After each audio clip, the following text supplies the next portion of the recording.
Hey everybody, amanya gange yenze Rachel G Uganda.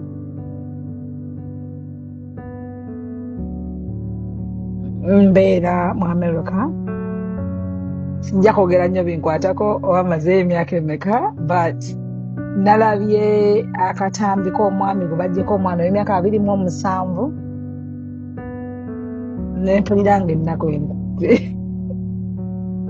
Ennaku ebambye okunkwata by the way nawulidde bubi nenkola live yange nga nkyogerako nengambako bakwano bange ne mbagamba naye mumanyi ono omwami yagambye ayawukanye ne mukazi we mu mateeka yayise poliisi simabe ki ne babyawukana, so nze neŋŋamba kati ŋŋenda kuwasa oyo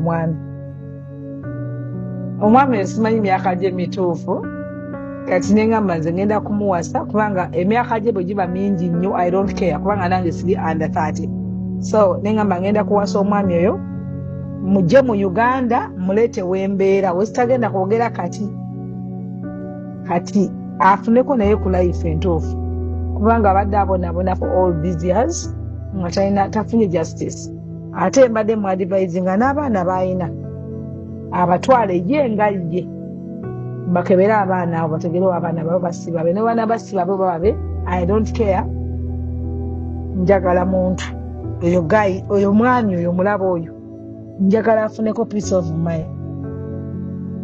Rachel G Uganda as well, a musician, an artist, American. Njagala bakugambe mbu waliyo omuwala omukazi kumuyita Gonza nga Rachel abeerereko abasanda gy'ojja okutegeera in the future.